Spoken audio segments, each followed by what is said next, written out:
Hello, and welcome to Weed and Grub.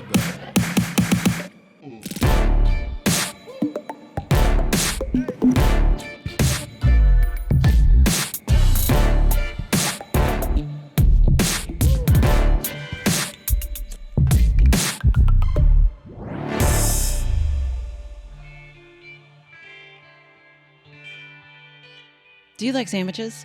I love a sandwich. Do you like feminism? I love feminism. Do you like reproductive rights? I'm all about those rights. Do you want to wear a t-shirt that says that you like all three of those things and that you support a great nonprofit? Oh, some of the money goes to charity for this sandwich t-shirt as well? Yeah. Then yes, I do. It's the Mayo for Me has t-shirts now. You could go to my Instagram at It's the Mayo for Me, and there's a link in my bio to t-shirts. There's one, if you're watching our YouTube, you can see the sweet design made by our friend Michael Walker up on the background here. We have My Sandwich, My Choice. And we also have Quit Projecting, Bitch. I love it. And they're so cute. They're only $25. 25% of all sales is going to the Women's Reproductive Rights Assistance Project, which is hard to say, but a fantastic organization that you can also just call WRRAP. WRRAP.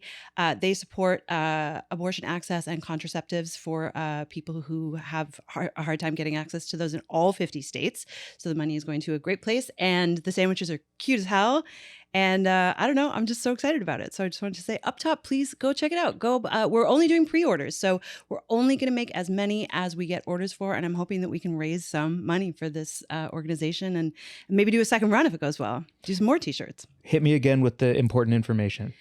It's the Mayo for Me is the Instagram and TikTok. The Shopify is just It's the Mayo for Me at shopify.com, but the link will be in my bio everywhere. And we'll also put it in the show notes here. And the sandwiches or the t-shirts are $25 a pop. 25% of that is going to WRRAP.org. Massive. These are cool shirts. I love them. Love both of them. I'm so excited to wear. I ordered one of each today. As a dude, I think I will wear Quit Projecting, Bitch instead of My Sandwich, My Choice.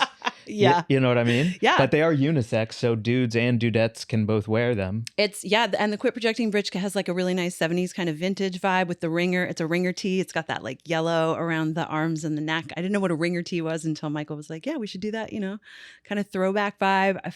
I love it. I'm so excited. Would you branch out into the hoodie sweatshirt game eventually if these sell out and this is a nice healthy run and people support? Yeah, absolutely. I mean, when people said like My Sandwich, My Choice, I think it was very early on, something that I said in one of the early videos. Before any of your things even went viral. Yeah, I think it was actually Tiffany Gabris was like, fucking, I would wear that t-shirt. And I was like, fuck, if we could make t-shirts and raise money for reproductive rights, in the face of everything that's going on in this country, like, yes, I'd love to make a huge line of t-shirts that people would wear all over the place, and hoodies and hats and pins and everything to send some money to those organizations and, to get the message out. And, it's cool to see a community of people all wearing a message of any kind, like, oh, I like that band too, or whatever. So if you're wearing this My Sandwich, My Choice t-shirt, it just means you support reproductive rights and feminism and making your own goddamn sandwiches. Heck yes. Yeah. Cool. Congratulations, Mary Jane. Thanks, Mike. Thanks for letting me plug it up top here on our weed podcast. I mean, what else are we doing if not trying to change the world with, a hang once a week? So it's a big deal. It's a very big deal. Thank you. Also, I have some stand-up dates. Go to @LaserBoohoo on Instagram to check them all out. My June is really full. I think I have a ton of LA dates, including on Neil Brennan's show, June 13th. All new material. I'm Huge. in Denver in the middle of June. I'm shooting something for Comedy Dynamics at the beginning of June. And then I'm in Phoenix for a one-off. And then the Comedy Store on June 21st. So if you like my comedy and you want to support, come out in Phoenix, come out in Denver, or come out in LA. A solstice show too. That'll be a good vibe. Yeah. June 21st. Oh, that's a good one to wear Quit Projecting, Bitch on a solstice and like get a shot of me in front of the moon. That'll be fun. Well, right? I love it. I like that. All the tie-ins. Now that we've done our individual plugs, we also have a plug that involves both of us. Oh, that's right. Yeah. If you want to go and nominate us for Best Podcast at the Emjays, which are the new International Cannabis Awards started by our friends over at Fairchild. They do the best events in cannabis. They're doing a huge black tie cannabis event in Vegas in November. I would love to go. I would love to go as a nominee or a possible winner of Best Cannabis I'm only Podcast. going if we win. So you have to go to Emjays. It's in our show description, and vote for us as Best Podcast. Otherwise, I'm not going. I'm not going to wear a black tie. I wouldn't wear a black tie anyway, if I'm going to be honest. You're going to wear a sandwich shirt. I'll wear a sandwich shirt. But I'm not going if you all don't nominate. So if you want cool people to be at a stuffy business affair, then you got to get us there. So vote for us. And we have a good time in Vegas. So, come throw down with us. If we do win Best Cannabis Podcast, we will take you out on the town. Come out with us. We'll I go will smoke give some you legal Molly. weed in Nevada. Or weed, whatever works. I'm not sure what I'm allowed to say on here. We'll have a great time. So roll on through. And at the Google Doc, which we will put in the show notes again, where you can nominate us for Best Cannabis Podcast, there are also a bunch of different categories that you can go in and nominate your favorite brands and your favorite activists and all that kind of stuff. And it's a very cool sort of list of categories that they have going on there. So check that out. Yeah, but also who cares about those other categories? No, we care. We all care. We're supporting each other. All rise together. Mike. Lord God. Oh boy. So yeah, go to the MJs. What else is happening? Oh, well, what up, Mary Jane? How's it going, Mike? I'm feeling spicy today. Welcome to Weed and Grub, everybody. This is a podcast about comedy, Cannabis, cooking, culture, calling shit out, and brightening your day when you're feeling a little crunchy because your shoulder fucking hurts and you're in chronic pain and you can't get it looked at, and maybe you're mad about it, but you have friends who help you through it with weed and good times anyway. Fucking period. Nice. What up, Mark? Did I put that into words? Yeah, man. My fucking shoulder and neck are killing me. You're hurting. This American healthcare system is fucking you over. I went to the ER on Saturday. It was so bad. And finally someone looked at it, and when the consensus was in as so few words was, yeah, you're fucked. And so is our healthcare system, and you are a victim of a shitty healthcare system. So here's some muscle relaxers, and we're going to connect you with someone who can finally get you the help you need. So I had some good phone calls today to finally, hopefully, see an orthopedist. But even just sitting here trying to look at you, it's sending shooting pain up the back of my fucking neck. It's crazy. Yeah. There's only so much weed you can smoke for something like this. Yep. You know what I mean? I'd love to be a case study for pain relief through cannabis. Would love to be a case study for that, but I'm gonna be real. So far, not enough relief. But, yeah. So what's up? It can help treat the symptom, but not the cause, right? The pain sure. relief is just, cannabis is treating the symptom, but not actually healing your torn, whatever it is that you tore all that long time ago that is now radiating into the rest of you. So yeah, I'm here to hang out with you and smoke a bunch of weed and try and take your mind off it. But also that shit needs to be fixed. You know how bad it's gotten? No, tell me. I've had to try to jack off with my left hand. Oh my God. Aren't you a lefty though? I am, but I'm a righty for hitting a baseball, throwing, catching. I'm a righty for everything except for writing and cooking and knife work. Oh my God. That is so strange. And so my shoulder hurt so bad that I had to stop using my right hand to jack off. And so now I use my left hand for it. And if that doesn't get an orthopedist to see me ASAP, I don't know what will. Maybe that's why your shoulder is fucked up. You just went too far. Too far. A classic JO injury. That is crazy. So you're technically, I guess, ambidextrous then.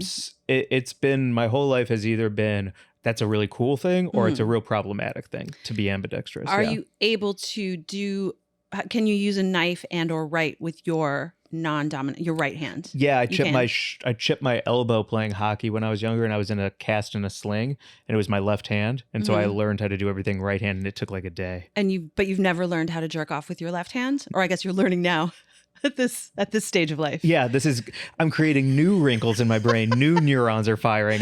I'm going against the dementia that runs in my family by jacking off with a different hand. It's like a crossword puzzle for your mind. Yo, get that neuroplasticity poppin'. So if you learn one thing from this episode, switch your jack off hand to make sure you don't get dementia. You don't need to do ketamine like I've been doing, therapeutic ketamine, in order to carve new pathways in your brain and reconnect synapses in a healthier way. You could just use your other hand to get yourself off and live longer with a healthier brain. Exactly. According to Mike.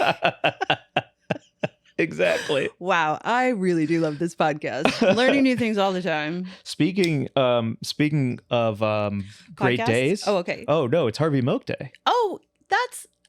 we just discovered this. It's the first Harvey Milk Day celebrated here in West Hollywood, where we record at Petty Cash Studios with producer Mark. We pulled up and the parking was free, and we were like, it's not Memorial Day. What day is it? It's Harvey Milk Day. Yeah. And when we walked into the studio, we were chatting with Mark and Natasha about why Harvey Milk was important to cannabis.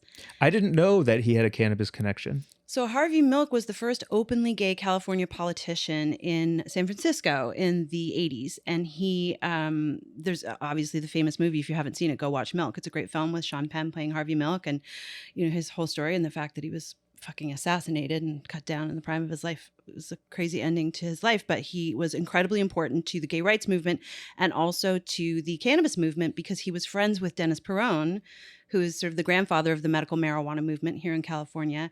And he helped as a city councilman pass Proposition W, which was like one of the very first marijuana initiatives that worked to decriminalize cannabis before you could do anything else. Wow. So he was incredibly important as a person from the queer community working with Dennis Perone to decriminalize cannabis and, get people access to it, especially at that time, because it was specifically the AIDS patients, AIDS and HIV patients in that community, the gay community in San Francisco, who really needed it as medicine because there were no other options. The AIDS crisis wasn't even being acknowledged at the time. So right. During Reagan, right? Yeah, weed became incredibly important as medicine for that community, for, to help with pain and nausea. And so Dennis Perone, was ministering to that community with the first dispensary that he opened, and Brownie Mary, who was his friend. That's what their name was. Ally.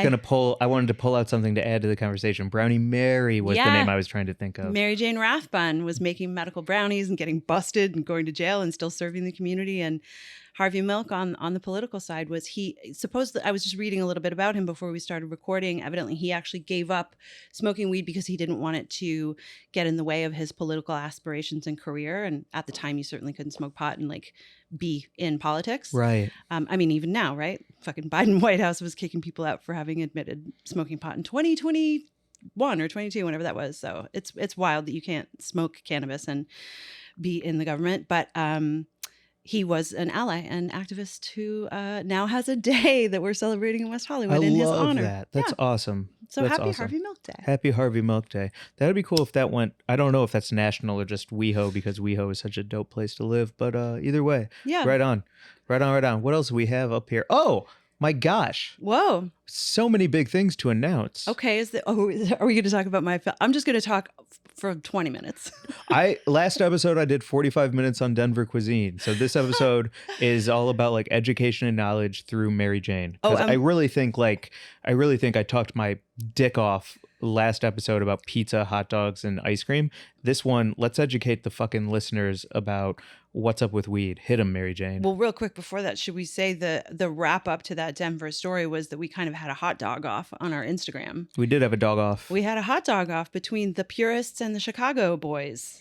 Meaning, if you like Chicago dogs and think it's a real hot dog, or is it just a salad hiding the lack of deliciousness that a hot dog, Chicago dog, is? Mm-hmm. And the consensus was Chicago dogs rock. Yeah. So, hey. But it was a close call. 56-44. And when we spoke to Corey last week, he was saying he was all in favor of the Coney dog. So sort of like a Coney versus Chicago situation. People were coming down kind of half and half. I know we have a lot of East Coasters who listen to the pod who might have come down in favor of that New York Frank. Corey Sitch. must have heard us talking about him because he just texted me. Hold on. He can feel us talking about him. Check this out. What? Wow, Mary Jane. On pod? On pod today. Yes. Corey. Great. I just got off the phone with my dad. He's mailing me Coney dogs and hot dogs from that place in Syracuse called Hoffman Sausage I told you about. It's a pork veal blend. Whoa. Cannot wait. And then he sent me this picture that says, from John Fox on the website of Hoffman Dogs. Uh-huh. I am a hot dog fanatic, co-founder of the Hot Dog Nation, ambassador to the National Hot Dog and Sausage Council, consultant, and reviewer. I can say without reservation that Hoffman's German Franks are my absolute favorite hot dog. John Fox, 5-star Google review. Wow. That was a lot. I hope you could follow it. At the end of the day, it just seems like Corey is goddamn right and he knows his dogs. And impassioned. Yeah, very, yeah. Mark knows that dog? You know that dog? Producer Mark. Upstate New York, baby. Oh, that's right. Upstate New York, producer Mark saying, yeah, for the win. So the National Hot Dog Advisory Board and producer Mark and Corey all say Hoffman Sausage, a veal pork blend, is the best dog.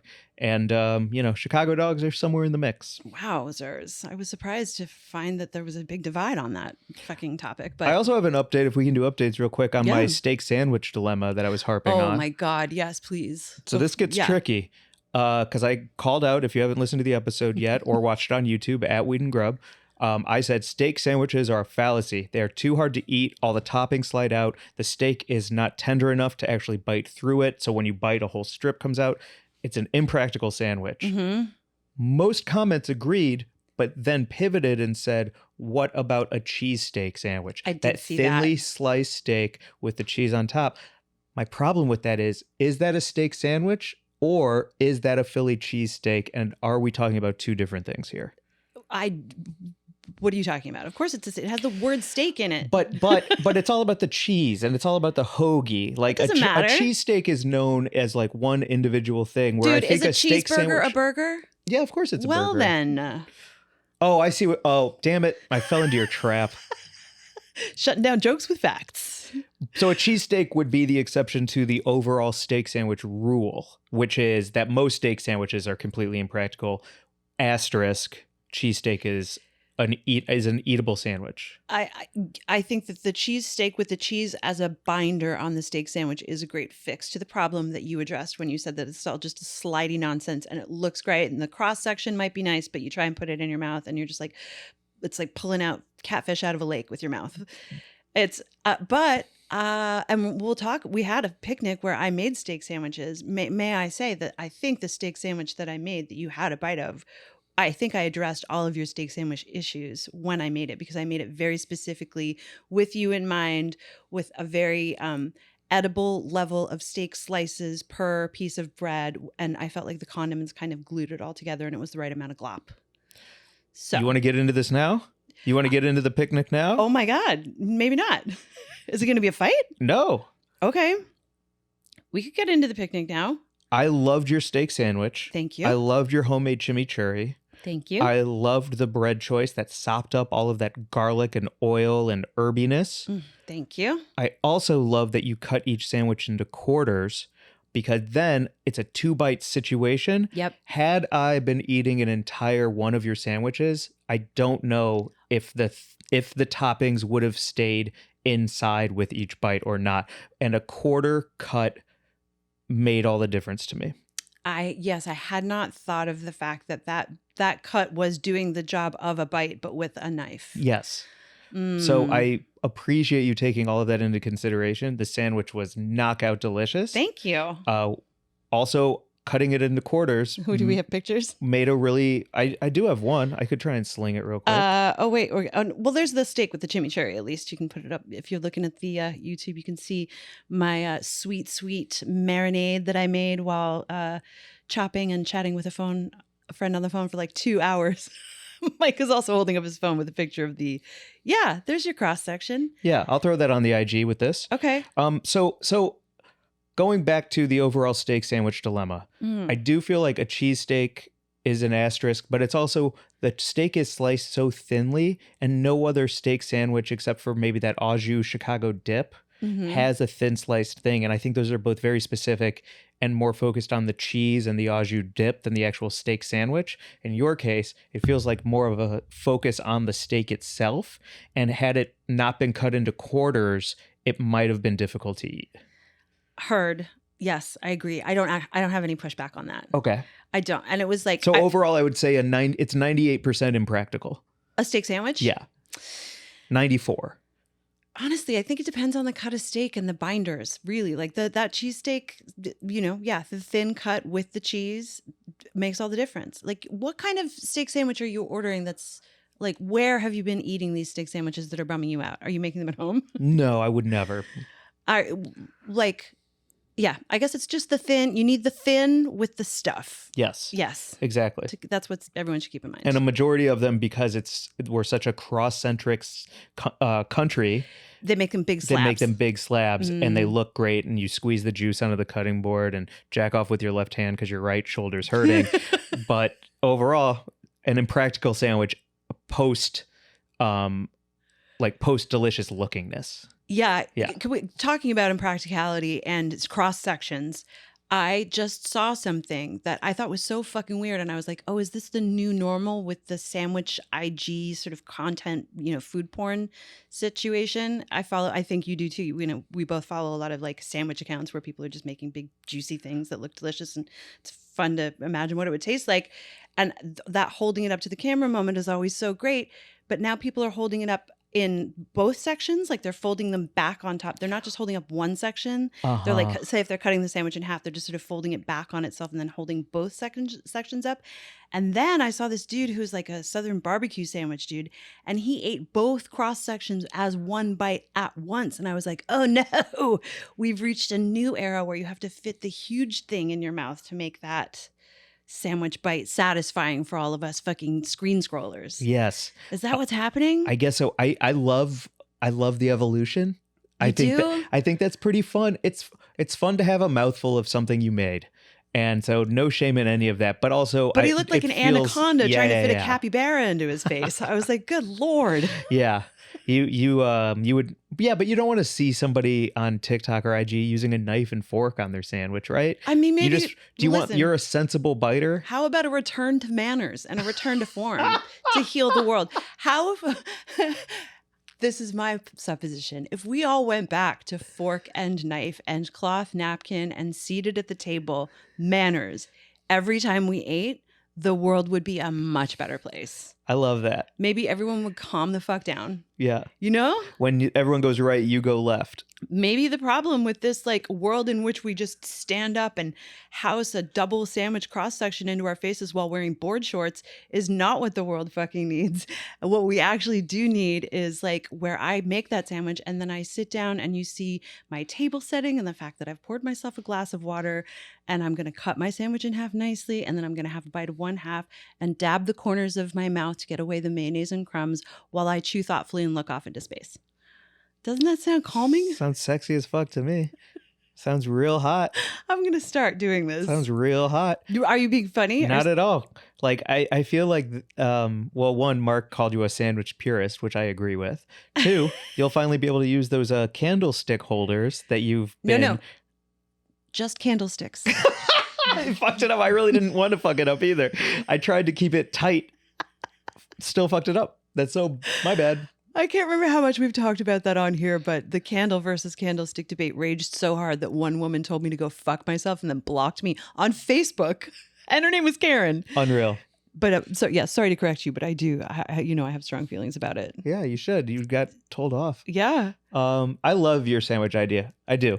Because with all it's right now the sandwich market is saturated with, and so the idea of like, now we're at the point where you have to open your mouth twice as wide to take a bite to stand out. Yeah. No, let's go pearl earring with it and pretend we're in a game of Clue and have a nice bite. Well, as the world turns and as the cycle comes around, like maybe we've moved past the mukbang kind of like, stuff it all in your face place.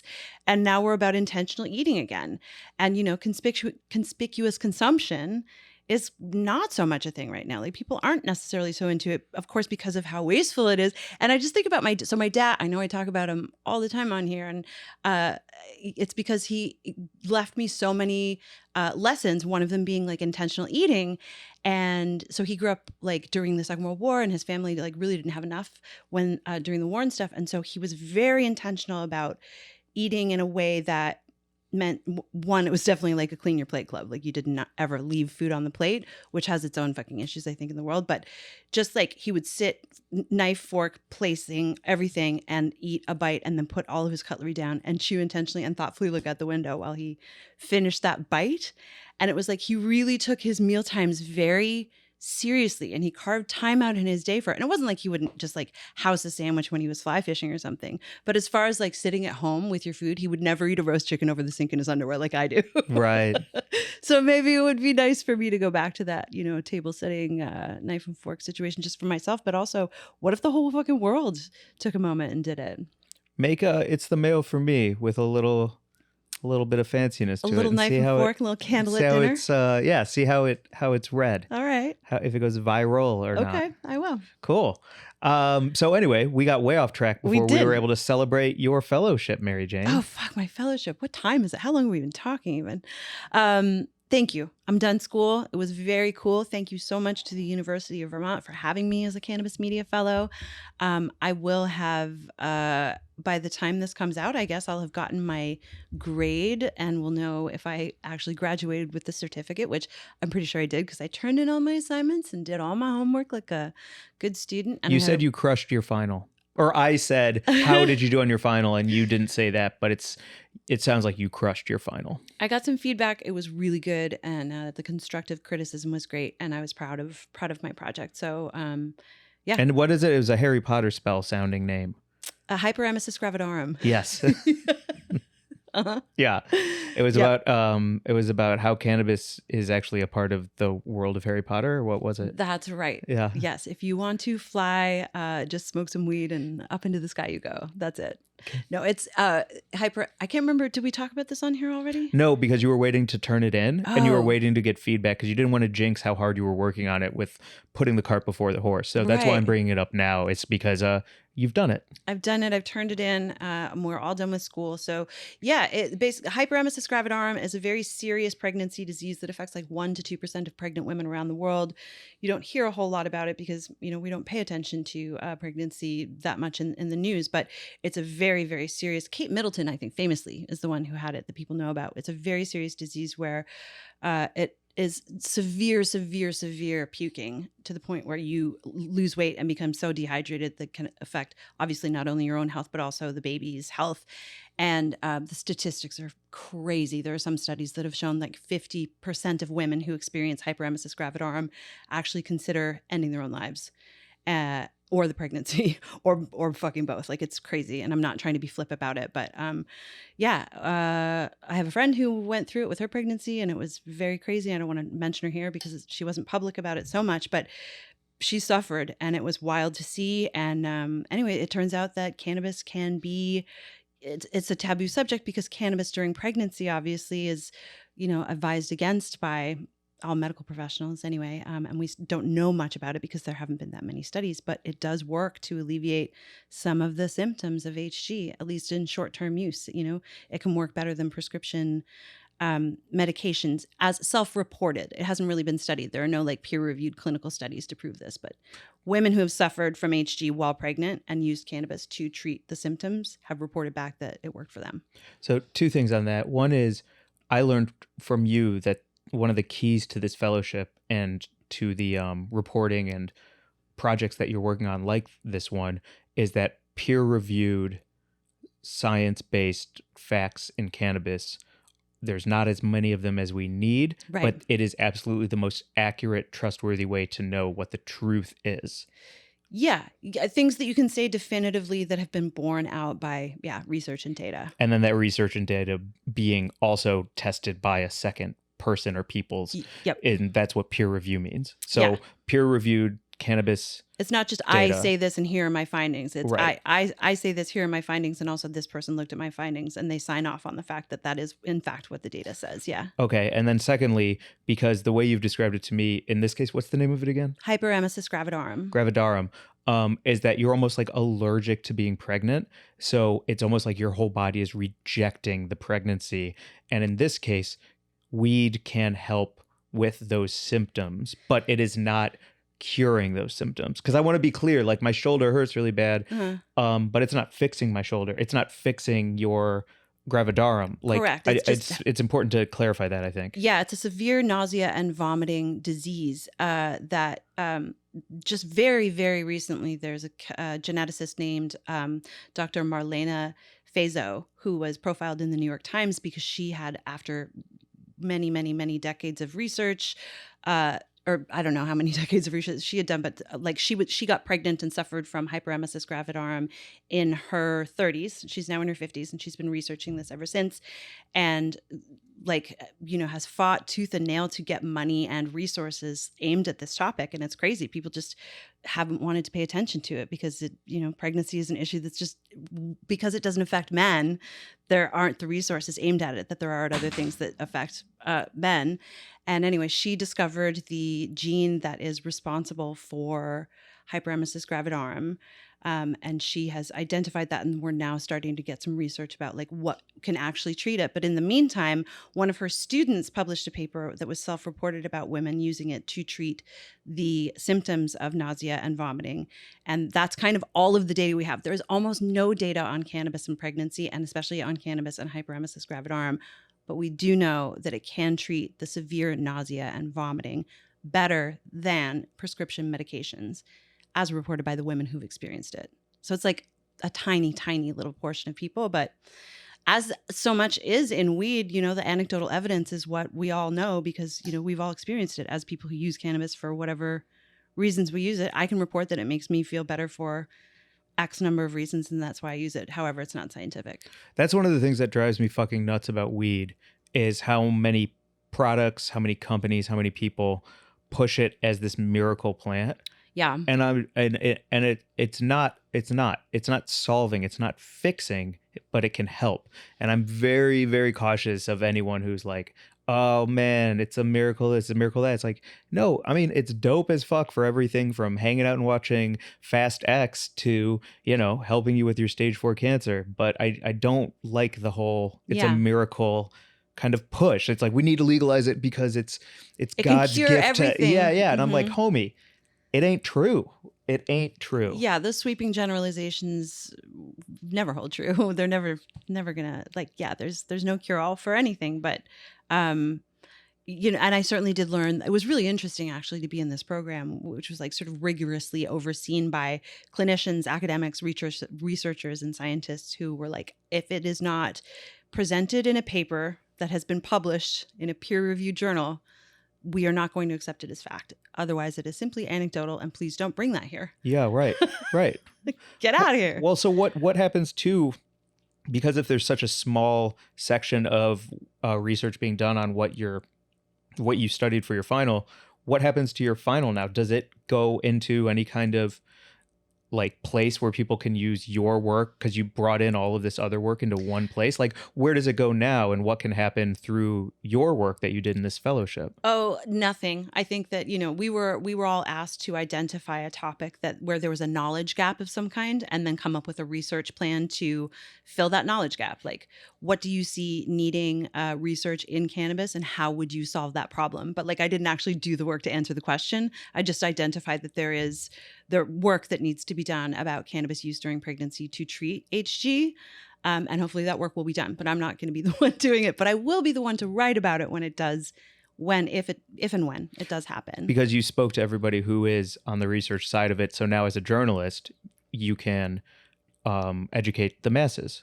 Yeah, hopefully. I didn't speak to everyone, but I did speak to Dr. Marlena Fazo, and she was incredible. And I would love to continue to cover developments, in that field. As you know, so much work is being done in identifying where cannabis is helpful with reproductive care in general, like from endometriosis and menstrual pain to, you know, nausea and vomiting during pregnancy to, you know, aftercare when your body is healing from giving birth. Like, there's so many places in our reproductive cycles that weed can be useful. And so I'm just excited to keep talking about developments as they occur. Cool. It's vagina. Nice.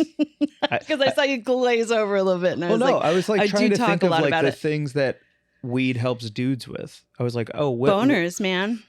I don't know that it does make strong boners. You don't think weed helps boners? I don't know. I guess you would have to ask someone who isn't just like rock hard all the time and horny. So, but it seems like it's a female plant. It helps females in ways that please do not with that. It's a female plant. Get away from me with your craziness. All right, hit me with it. I hate that. Okay, keep going. Please. Not that you need my permission, but like what is the trigger for you in that kind of like sentiment? Because it's what every fucking sexist asshole does to fucking justify his sexism when he's talking about weed. But I love females. It's a female plant. I see. All my plants are mothers, man. And then they're like sexist, chauvinistic asshole fuckwads. And they use that as, it's like fucking politicians who are like, I'm as the father of daughters. Uh-huh. No. It's a talking point to get away with some slimy shit. It is a crazy fucking whitewashing or sexism washing, chauva washing. I don't even know what the fuck it is. But like talking about it being a female plant that does good for... No, It doesn't matter. It's just a plant.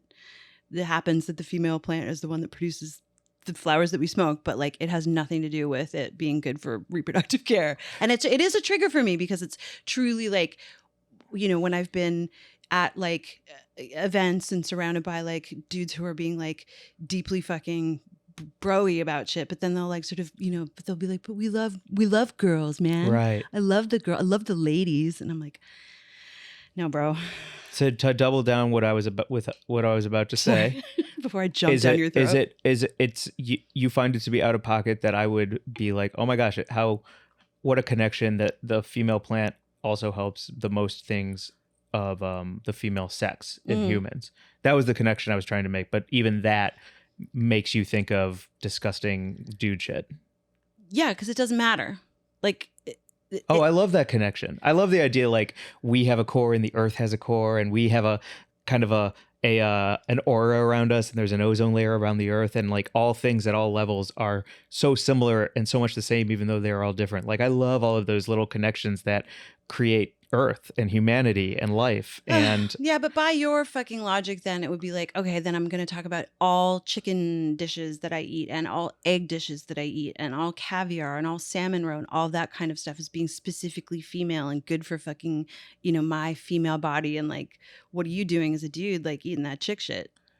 I see where you're going with it. I disagree with it, but I'm just going to say again, like, I just like making connections where it's like something helping something else and they happen to be of the same origin. Okay. I like that makes as much sense to me as actual science and research because it uses the imagination and connectivity in an ethereal way that if it's not honored and called out, I feel like also slips underneath the radar. So you're tying the female plant to the female reproductive system to the rhythms of the earth and the moon and the whole entire world as being one sort of like holistic idea for you that just resonates with you. Yeah, it allows me the space to actually understand things that I could not understand otherwise. Okay, I'm on board with that.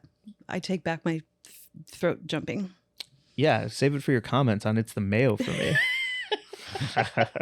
So mad at the bros. No, but I understand what you're saying. I needed to finish my sentence about like I enjoy the idea of kind of connectivity all over the galaxy, and that's exciting to me. Like our belly button looks like the Milky Way. How cool is that? Yeah, your belly button looks like the Milky Way. You ever look inside your belly button and see the spiral in there and how it looks like our galaxy? Oh, that's pretty cool. And that's where nourishment came from when you were being born. And like I love that shit, man. It is, yeah. It's so true. You are so right because I do love more than anything things like have you ever seen the pufferfish video where I think it's a pufferfish building its nest and it pulls out and you see what the nest is? No, it's a beautiful underwater video. Yes. It's all those like symmetrical spirals and shapes. A mandala. Yeah, exactly. Yeah, exactly right. So, you know, and the Fibonacci spiral, we talked about this on here. Someone actually just wrote in about the banana stuff, about how there's a Fibonacci spiral correlation with our crazy banana shad. Yes. And with Archie, when he hunches to take a shit.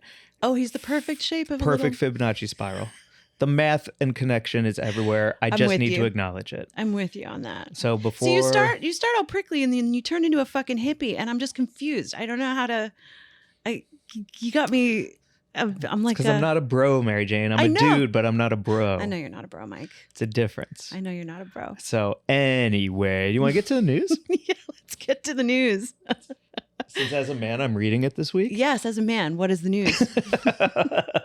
As a female human, I would like to know from you, a man, what the news is this week. And look at this fucking guy on this big screen.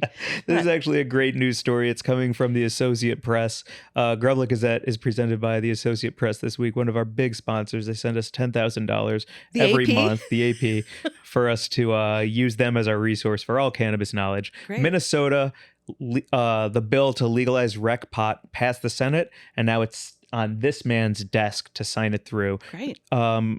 I'll hit a couple beats and interrupt me anytime with anything. So the senators passed the bill for recreational marijuana. It was a really tight race, but they ended up winning. And now it goes to the House, and then it goes to Democratic Governor Tim Walz, who's seen right here, to sign it into law. Under the measure, it would be legal starting August 1st, which is right Whoa. around the corner, to possess, use, and grow marijuana at home. Retail sales at dispensary are probably about a year away. Okay. But, they're moving quick. August is right around the bend. Yeah. There would be a 10% tax on cannabis products on top of existing sales tax and other taxes that just are how Minnesota does their thing. You can possess 2 pounds at home and 2 ounces in public. Great. They also have a couple of different caps for carrying things like gummies and edibles and concentrates, but we don't need to get into that. Does it also say anything about home cultivation? Did you see? Not in this one specifically, but I think home grow is a part of this measure. Yeah, it's awesome. Yeah. It's just like, it's so interesting to watch the places that are passing recreational or adult use cannabis laws, and the ones that are not including home grow are sometimes getting shot down because people are like, what are you talking about? Yeah. Home grow is essential. It's essential. But I think in this one, I would have to do a deeper dive and I want them to keep sending us money. So I don't want to stray away from this article that doesn't mention home grow. That's right. The AP is sending us all that sweet AP cash. $10,000 a month. Also, Minnesotans who have been convicted of misdemeanors or petty misdemeanor possessions would get their records expunged automatically. Fantastic. And that would also start in August. And it'll probably take a year to process all of them, but they would start that as soon as the bill is passed as well. And then people convicted of selling weed or other more serious but non-violent offenses would no longer be crimes, and they would just be knocked down to lesser offenses that could either have your record be cleared or your sentence reduced. Great. Something that doesn't mean it's a crime, Great. which is awesome. And then on the local level, that's where you can limit the number of dispensaries, make sure that those dispensaries are kept away from schools. That fucking all bullshit. that kind of stuff. Fuck that. That's the crazy thing that happened in California when Prop 64 was approved. 75% of Californian counties, districts, municipalities voted not to allow dispensaries in their townships or wherever. So there's like 3/4 of the state that doesn't have access to legal retail cannabis, even though legal weed is statewide. There's medical and adult use law in place across the state, but 75% of the state doesn't have access to buy it because of exactly what you're talking about. Because keep it away from schools. Keep it away from schools, keep it away from churches, keep it away from neighborhoods where there are children, keep it away from hospitals, whatever it is. Right. They use all of these rules to keep it out of their towns because they say they don't want legal weed. And then all of a sudden, you have a state that has legal cannabis, but only access in like major metropolitan areas or, so that is... Do you think that's annoying. that? I don't even understand the advantage to that. Is it some kind of like playing to the base of that local thing, and you're the leader of that place, so you're just like Christian, religious, like that's the kind of moves. Yeah, that are you being live in made for that? Smileville, and that's like a nice little conservative town in the Sierras, and you never wanted weed there because you're all conservative Christians or just right wing or whatever, or in some cases like there are some towns in parts of rural California that are very, very red, and they really, really hate cannabis farms because the hemp farms and cannabis farms have done environmental damage, and a lot of them are farmers there. So whether or not they're voting conservative, they I think in many ways have legitimate reasons to be very fucking angry with weed farmers because they've lost resources like water to these big farms. So they're mad about it for that reason. And it's not even like a just hating weed reason. It's like interesting. Those farms are fucking us over. So it's like it's very tricky and complicated as a topic. Like I don't actually even know that much about it. Well, according to AP, who sends us roughly $15,000 a month, the bill only passed 34-32, and one of the Democratic senators who was against it did say we need to protect our children from the harmful effects of the illicit market. Jesus. And reduce the risk of public health and safety. Instead of opening pot shops, we need to reinvest in communities that have been harmed. I mean, yeah. Invest in those communities and also allow people legal access to retail cannabis. Yeah, why is it an either or, right? Yeah, that's the thing. What's up? It's interesting how many politicians use the either or argument when the bigger question is why not both? Yeah. Completely agree. But by August, maybe Minnesota will be the 23rd state? Oh my God, I'm losing something track. like that. No, not 27th, but yeah, 20. Yeah, because we hit the 20 mark last election cycle with 23rd. Yeah. Yeah. Holy shit. Which is awesome. I mean, we're almost at halfway there, huh? Halfway of the states, but now I think it's 2/3 of Americans live in a place with access to legal cannabis. the majority of the country. Big shit. Great. So that's our news this week. A little bright, Go shiny Minnesota. sun. Yeah. What is Minnesota? What is the name of the Minnesota? What is the Minnesota slogan for the what state? Oh, I don't know, but their ice hockey college team, the Gophers, are fantastic. Oh, cool. And there's like a pretty cool rivalry, or at least in my head, there was a great rivalry between Minnesota and Michigan in the collegiate hockey. And so it'd be like the Wolverines versus the Gophers. And oh my God, so many great players came out of both. So I know them just as like a fun, hard-hitting hockey state, which I'm all about. I know them for only what happens in the Twin Cities because there's cool music and art that comes out of Minneapolis and St. Paul. Yes. I was like, what's the name of the other city? Yeah, that was a great pull. And there's an amazing theater, the Goodman that's in Chicago. What's the Guthrie? The Guthrie. The Guthrie is fucking cool as shit. And thank you, Mark. Thank you, producer Mark. Its official nickname is the Star of the North. L'Étoile du Nord. Land of 10,000 lakes. Oh, the land of 10,000 lakes, of course. Yeah. Yeah, you just got to think of the butter. Yo, you could gravity bong a lake legally come August. You could take a 2-liter of, moon mist Faygo, cut out the bottom, put your weed on top, and gravity bong out of a lake to ring in recreational pot sales. Do it. Send us a picture. We'll put you on Instagram and we'll send you a t-shirt. That would be fucking awesome.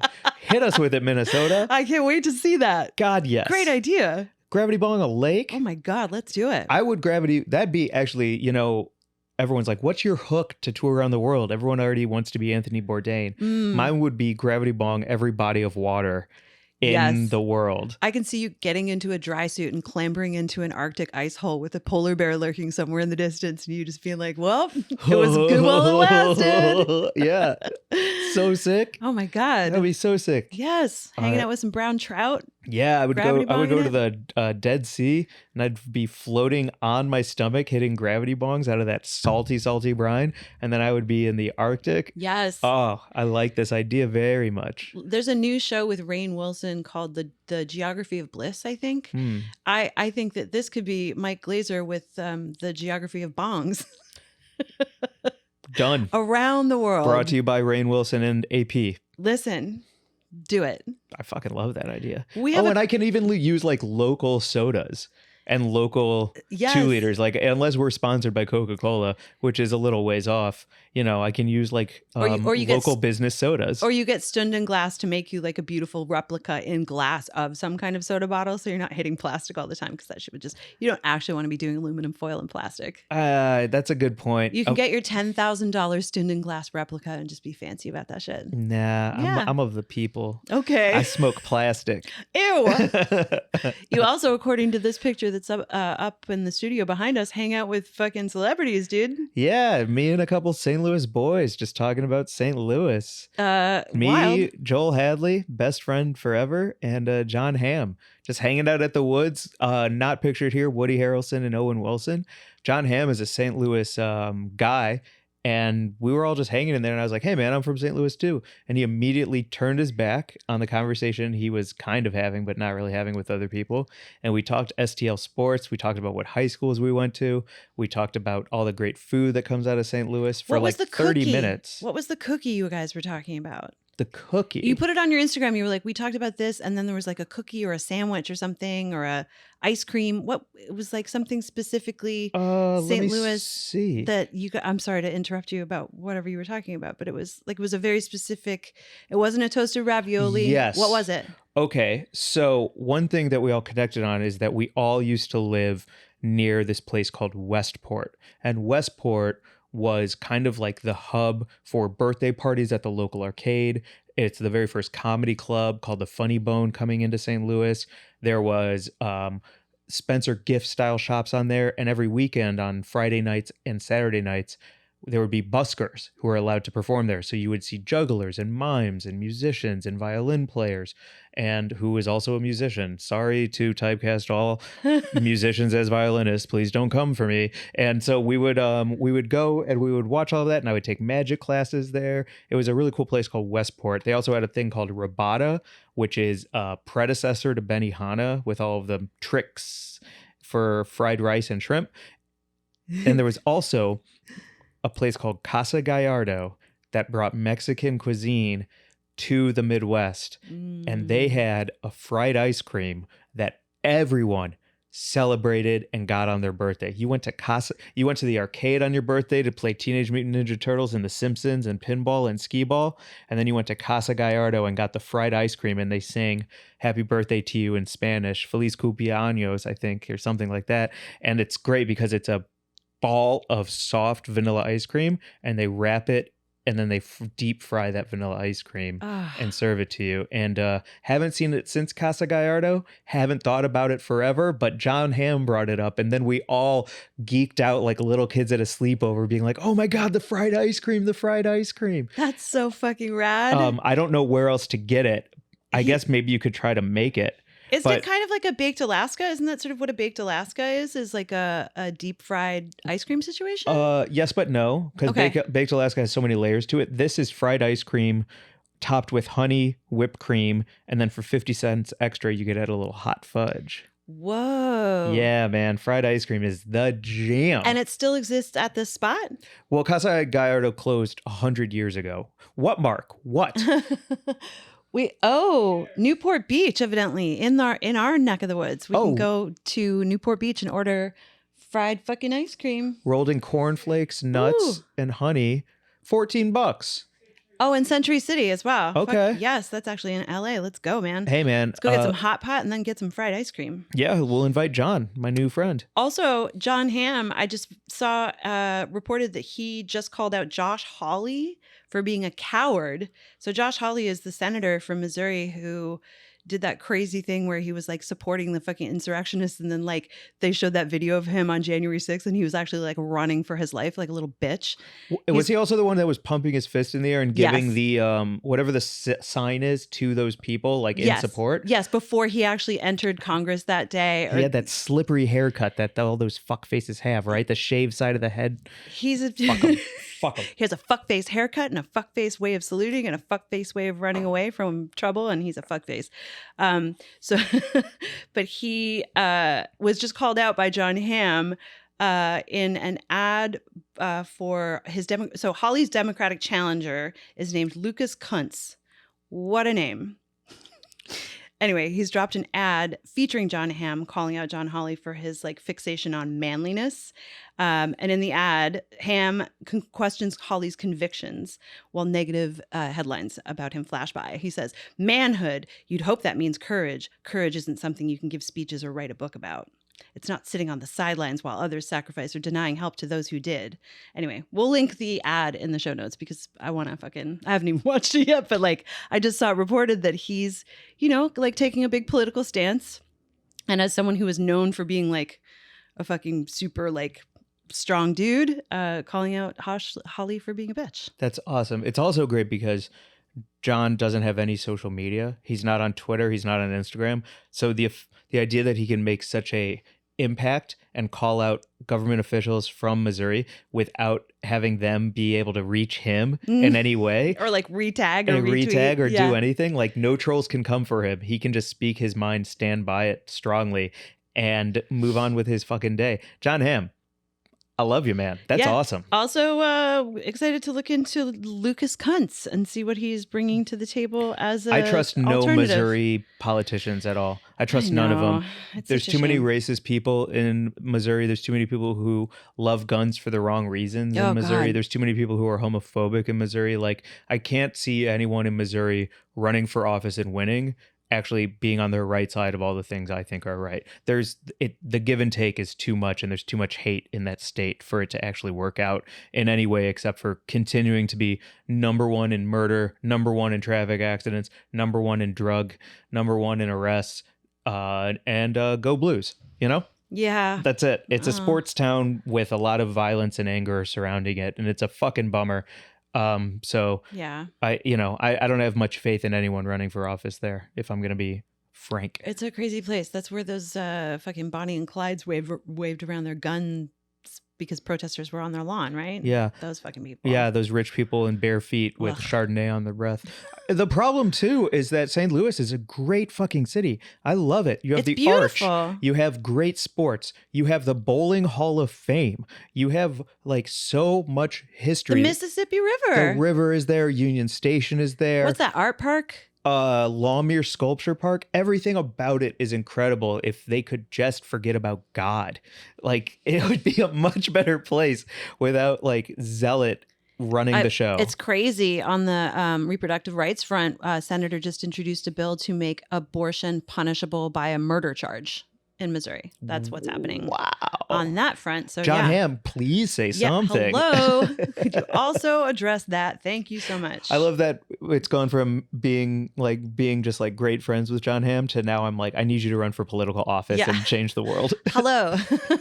We need some help. That's so fucking cool though that you guys kicked it. And it was also just a great party, and congrats again to all the team at the Woods for celebrating a year. It's hard to do as a business in cannabis. Yeah. The other cool thing about this picture is that Jon Hamm grabbed Joel's phone. He was like, let's do a selfie. Uh-huh. So Jon Hamm initiated the selfie, which is fun. But then we did one. And then John was like, I don't like it. Let's do another one. And then Jon Hamm raised his eyebrow. Yeah. And when Joel saw Jon Hamm raise his eyebrow, Joel was like, oh, I'll raise one too. And so like they were trying to out eyebrow raise each other within this one picture. So I love that. Joel and I were having a good laugh about it. It's like, oh, all right. I'll see your eyebrow raise and raise you my own. It was a very it's a charming picture. Yeah. Charming guy. Yeah. What else do we have today? What else are we talking about? Well, we have something to try. Yeah, I think. let's check these out, because we got sent this new seltzer to taste on pod, and I'm kind of stoked about it. It's called New Brew. I'm gonna try the citrus one. We got 2 flavors. There's citrus and berry, and it's it has kratom in it. Yeah, it's got kratom and kava, and so it's like going to offer like a little lift, but without any alcohol or cannabis. I'm excited to taste mine. So is it like energy based? Because it says there's caffeine in here and stuff. Yeah. So, but no, I won't get high and I won't get drunk. You won't get high and you won't get drunk. It'll offer you a little light euphoria. It says it will include a positive attitude shift and a grounded sense of calm, clarity, and connection with a crisp, elevated taste and just the right amount of sweet. All right, I'll try some New Brew. Oh God, that's so nice. It's like a lightly fizzy lemonade and this citrus flavor. And it also tastes a tiny bit like sweet tea. It's like a really grown-up adult Palmer. This is an adult Palmer. I love that. Trademark that, Mary Jane. That's fantastic. You do have to be 18 or over to enjoy this, I believe, or at least to get on their website. Like, they are not marketing this to kids. So this is an adult Palmer. You're welcome, New Brew. All right, I will try the berry. I love that. It's like berry tea. Okay. So yours is like lemon tea and mine is berry tea. Okay. So if you're the adult Palmer, this would be the I don't know, adult Adolf adult. No. What about a like a Shirley Temple twist? Oh, okay, yeah, because of the berryness. Or like a Roy Rogers. I like Roy Rogers more. Like a grown Rogers. Goy Rogers. Oh, you're coming in second on that one, bro. There's no way to top adult Palmer, so I'm just trying to like make Goy Rogers. Oh my God. Well, New Brew is a botanical seltzer. This is off their website. It says it employs 2 primary active ingredients, kratom leaf and kava root. Each can contains 25 milligrams of kratom leaf extract and 125 milligrams of kava root, which is a low dose when compared with other products. It's a potent beverage, though, for adults, and these ingredients are likely to have effects even at this low dosage. So you'll feel like a little lift. And these would be, I gotta say, so perfect. Back to the picnic chatter about, where we can have sandwiches and enjoy outside friendship time. This would be perfect for that. This is ice cold at a picnic. Yeah. This is the move. Yeah. Especially if you're like doing a little bit of day drinking and day smoking. Yeah. And you don't want your night to end on like, if you're picnicking on a Sunday, and you don't want to like be exhausted by 6 o'clock, but you want to stay up to watch the finale of Succession and have a little dinner. something like this is like right in the pocket for that magic hour brew. Yeah, it's love it. great. We had this picnic in the park on Sunday with some friends, and we did smoke a joint. And then I did kind of want to lie down afterwards, but I was surrounded by friends, and I was like, now is not the time to just take a nap in the sunshine, because I did want to hang out. So this would have been perfect. Yeah. It would have given me that little boost. The part of the picnic that we haven't talked about yet that I would like to compliment you on as a man. As a man speaking to a human woman? Speaking to a human woman. Okay. Enchanted Jangle is a game-changing snack from Trader Joe's. I meant to bring it today because it's so fucking good. Enchanted Jangle. Say it if you're again. listening to this, Say it again. go to Trader Joe's and get Enchanted Jangle. The craziest name. I kind of bought it based on the name. Absolutely. So cool. It's a Willy Wonka festival. Yes, and I don't know. I mean, aren't all Trader Joe's products inspired by something that already exists, and then they just repackage it under the TJ's brand? Kind of my understanding, yeah. So I don't know if there's an original Enchanted Jangle out there that we should be pointing to as some kind of like small business or something that actually came up with the idea. But Trader Joe's has a great version. Holy shit. It's salted waffle pretzel chips. And then a bunch of like different little kind of coated bites. There's like a chocolate and like some kind of like strawberry banana thing.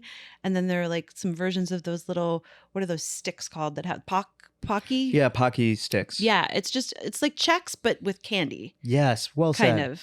Yeah. Delicious. Gummies, marshmallows, chocolates. So fun. Oh yeah, there's like little like chips. Hell of a jangle. Excuse me, now I'm burping.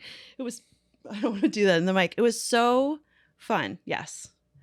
Yes, that was good. It was a great spread. I mean, I've been sad lately. Just to level with you, I've been sad. There's a loneliness epidemic in this country, and that definitely helps me feel connected to other people who are going through it, knowing that other people are sad too. But sometimes that doesn't help you from just being sad. And I was like, what's the cure for that? Spending outside time with friends. Yeah. You know, in a just a cool, healthy way. And what better to do than a picnic? And it was so great to hang out in the park, have a group of friends from kind of different parts of my life all come together, and some of them meet each other for the first time. It was a fucking vibe. We smoked some weed. We ate great snacks like Enchanted Jangle. I made sandwiches. We had some balls to throw around. There was a pile of dogs. That's almost why I didn't show up. Thank you for inviting me. But when I heard there was going to be upwards of 5 to 6 dogs there, I was like, what part of this is a relaxing picnic? Turns out some of the best dogs in the country were at that picnic. Those dogs are medicine, man. Holy smokes. I got 3 assholes pushed into me. Yeah. 5 licked my hand. 2 followed me around. Yep. Partridge in a pear tree. Did Archie claim you as his own? He did sit on my knee and stare at you. He's a good boy. Yeah. So all great dogs. Yeah, it was a good vibe. And I just was so grateful. And I was like, this has got to be the beginning of a series, because the sadnesses, they go away when you're sitting outside in a beautiful place with some friends and eating some snacks. And I don't know. I just always forget that, you know, that the easiest medicine for me is to get my head out of whatever fucking funk I'm in by going outside first. Yeah. And then speaking to another human second. Yeah. And then enjoying some time together. And set it up yourself. You can't wait around for people to invite you to the thing you wish was happening. Oh, God. You got to the just other do thing. it. Yeah. I got hurt the other day, butt hurt. So incredibly stupid, because I saw 2 people hanging out on Instagram. And I wasn't invited. And my head just did this crazy number on me where I was like, why am I not there? And I was like, why would you be there? Why would you? Did you ask them if you could show up? Why are you butthurt about this? Have you invited them to hang out with you? And exactly. So that's what I did. So fuck you for hanging out without me, Mike. And thank you for coming to the picnic. Cool. Healthy ego. This has been brought to you by Mary Jane's Ego. It's healthy. It's there. It's huge. It needs checking. No, it's just honestly when I'm talking about these friends hanging out on Instagram, I wasn't legitimately hurt or legitimately pissed off at these people, but I did feel a pang. Yeah. And I was like trying to identify it and looking into my heart. I was like, why does that give me an ouch? And then I was like, it gives me an ouch because I'm lonely and I'm feeling blue and I miss my sister and I'm just, going through whatever it is. All the fucking elements are just causing me to have a blue time right now. let's fix that. I have the ability to change that up a little bit. And one of the other things that I did was I called my friend Allison in Montreal, and I talked to her for 2 hours while I was making chimichurri and like marinating things. And we were chatting about it, and we were like, because she's going through the same thing. She was like, I'm feeling lonely too. What is that? And we also identified the fact that like, it's just a time in life where it's harder to make new friends right now, you know? And like really? that is like, I used to, you know, when I was in theater, I was always doing a new show, and you have like a new group of friends every like 3 months. You've got a whole new cast of characters to get to meet. Or, you know, pre-pandemic, I was just like going out and socializing more in like bars or comedy shows or whatever. And like all these things that you've, you know, for whatever reason I have in my life and she has in hers, like stopped down from doing. So it's just like less new connections being forged. So also got to seek out new ways to make friends. There's an interesting parallel. I'm going to make another connection. Please don't yell at me. I'm getting ready to yell. I'm ready. There is a direct correlation in my mind between how we are now in America mostly a gig economy. And I don't know what Allison does for work, if she works full-time, part-time, or is also freelance. She's a but director. The way the entire country has become freelance also means that the entire country, you're not going out for drinks after work necessarily. You're not on the weekend going to a baby shower for somebody that you know from a friend. Like the work from home. The work from home and the disconnection of just going gig to gig, freelance to freelance, article to article, or whatever it looks like, is a direct effect of no hangout. And I've never really thought of like that kind of economy in America immediately affecting your loneliness. Yeah. That's pretty interesting. You really got to make plans now, and it's important to. And then you don't have to be. And wasn't that a good point? It was an excellent point, Mike. I'm going to sip this to punctuate it. Instead of. Great points made. We have a few more great points, but we gotta wrap soon. We've been talking for a while. I've been enjoying catching up with you. Wait, how do I? Oh, there we go. Just wanted to bring this up as maybe a last fun chat here on this pod. Please. Did you know that some people wipe their butt wrong? What's right versus what's wrong? Well, how do you wipe your butt? How specific do you want me to be? Very. Okay. Well, I have a couple problems with it because I Okay. keep breaking toilet seats. Oh, God. Okay. Okay. Uh-huh. So I am a tilter.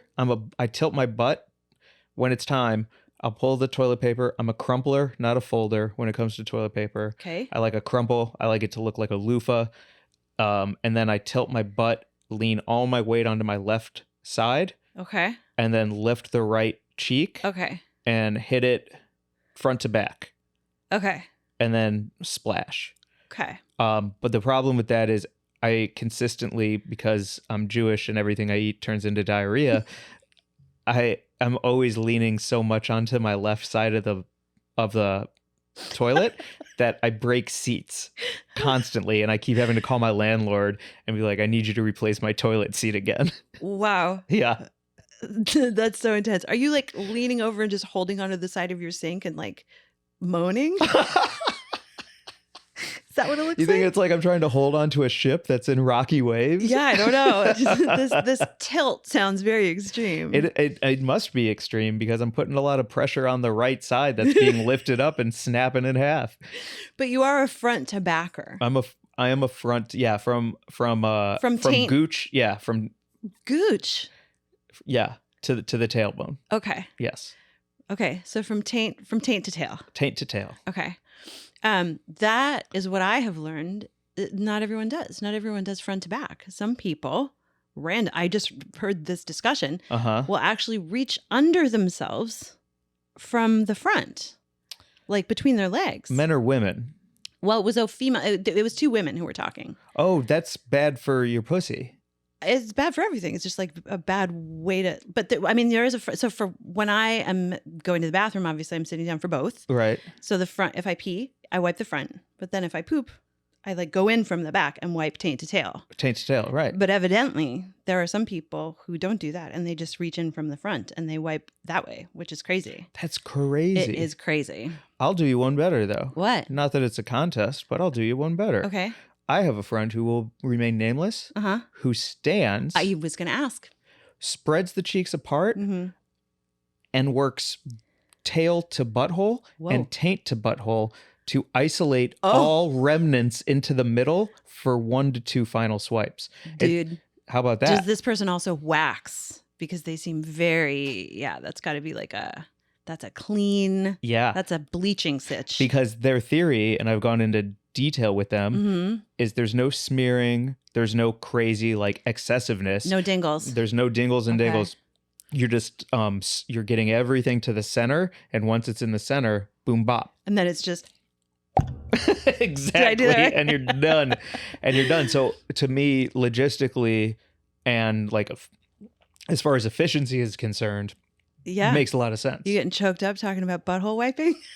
It's just beautiful. And TED Talks will not return my calls, but I'm going to keep trying until they acknowledge me and what I want to talk about on TED. Well, we don't have to go on about it. I was just surprised to learn that, one, that there are people who actually would go in from the front because that seems like extra work. And two, that, there's anyone who would even go from the back and go the wrong way. Also, I did learn, looking it up, that there was a proctologist interviewed on an article that's called How to Wipe Your Butt, that you should pat instead of wipe, supposedly. And also use a bidet if you can, obviously. Bidet, yes. Wipes, love a wipe. Padding, no. Yeah, if you do what I do, is like you take the paper and you wrap it around like it's a little, like a little mummy bandage around your fingers. Oh, okay. You can do that. I didn't know that. Depending on how many plies. Well, then you can kind of measure the thickness of it. Got it. You can see, what your situation is going to be, and then you go in and you can just like a little powder puff, like pat.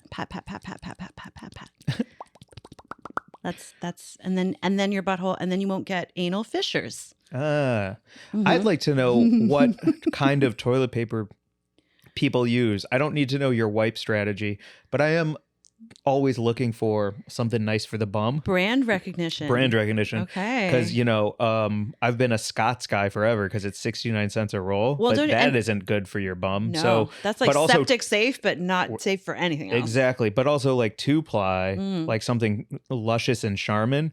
It runs out way too quickly, is too expensive, and it clogs the old pipes that all LA apartments still use to this day. Like, you know what I mean? So I'm really looking for something that is soft and nice, but also won't clog and run out fast. I'm getting you a tushy.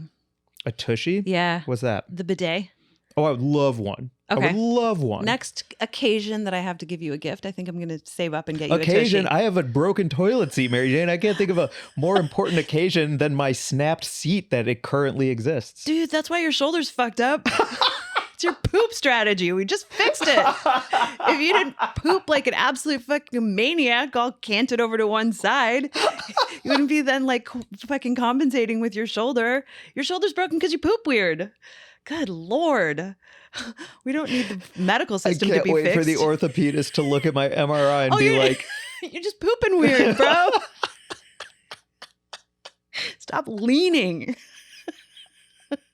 Also, you might be lactose intolerant. Just cut cheese out of your diet and your shoulder will be fine. Oh, cut to 4 months from now. No surgery, feeling great. Yeah. Tip top. Yep. No muscle relaxers, just all good. Oh, that's fantastic. Oh my God. Okay. All right. Well, this is a bit of a longie, but I've had a great time. It's time to get to our buds of the week. You want to go first or second? I want to go first because you're making me laugh so much. Okay. Holy smokes. My bud of the week this week, Taylor Murphy at Taylor Murph2, Taylor TAYLORMRPH2. Just a hippie soul living my best life. Such good vibes. An awesome Instagram account, and sent us a little DM where it was like, how last episode I was talking about I should be tipped for everything. Yes. And he sent a little graphic of somebody holding their phone that says leave a tip, and when Mike holds the door open for people, which made me cackle out loud. Just the very idea of being like, you're welcome, and maybe a little 15%. Maybe a little 15%. Just here's my Vimo QR code. Thank you so much. So Taylor, awesome. Thank you so much, and you're my bud of the week. Freaking awesome. My bud of the week is the Women's Reproductive Rights Assistant Project, also known as WRRAP, WRRAP. They're at WRAP Repro Justice on IG, and they are a nonprofit organization that is funding people in all 50 states unable to pay for abortions or emergency contraceptions. 25% of all the t-shirts that we made for It's the Mayo for Me will be going to WRRAP. And it's a great follow if you just want to keep up with what's going on around the country as all of these state legislatures attempt to take away our right to choose. It's the Mayo for Me. For sandwiches, yep. And these guys are WRRAP. We'll put it on the links. Fucking big deal shit. And you broke 4K. Yes. Yeah. Congrats. Yeah. Thank you. Followers on the account are popping all the time, and it's just really cool if you are hanging out with those sandwiches and you're sharing and engaging with them. Thank you so much, because it's helping me grow way faster than I thought was possible, and it feels really cool. And I'm gonna keep at it. I'm just gonna keep doing it. Good. Thanks. By the end of this year, Padma Lakshmi making a sandwich with you on Instagram. Dream.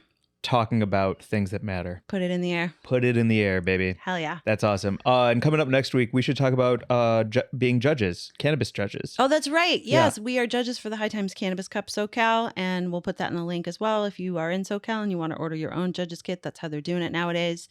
Kit's available for purchase, and we'll put it in the show I'm notes. judging indica, and there's like 25 indica entries. Wow, so awesome. I'm pretty stoked to try 25 different strains of indica flower and see which one makes me hit. It's cool to have a little notebook and judge all of the different categories, because it's not just like how high does this get me. It's a bunch of other stuff too. I'm gonna judge sativas. Yeah. Will it help me beat level 6,000 in Candy Crush? I've been stuck for 3 days now. Oh no. Know what I'm saying? Yeah. And I'm that's probably also why your toilet's broken. Oh, because I keep falling. Well, yeah, my right side falls asleep. All my muscles get cold. It's just Candy Crush and weird poop habits. Oh my God. This is healthcare at work, folks. Yo, follow us at Weed and Grub on Instagram. Email us at wg@weedandgrub.com. Follow Mike at GlazerBoohooHoo. Follow me at thisismaryjane_ or at It's the Mayo for Me. Check out our Twitch live stream. Thanks to producer Mark here at Petty Cash Studios every week. We've got YouTube at Weed and Grub. We've got TikTok at Mike and Mary Jane. We are trying to be all over the place and grow and get into more ears and get nominated for things. And, it all helps us just keep doing this, because we can't do it without support and getting more ears on our voices. Ears on our voices. I ran out of steam. I was doing well for a minute. Then I just glazed the fuck over and... Hand me that later, will you? You got it. Bye, everyone. Bye.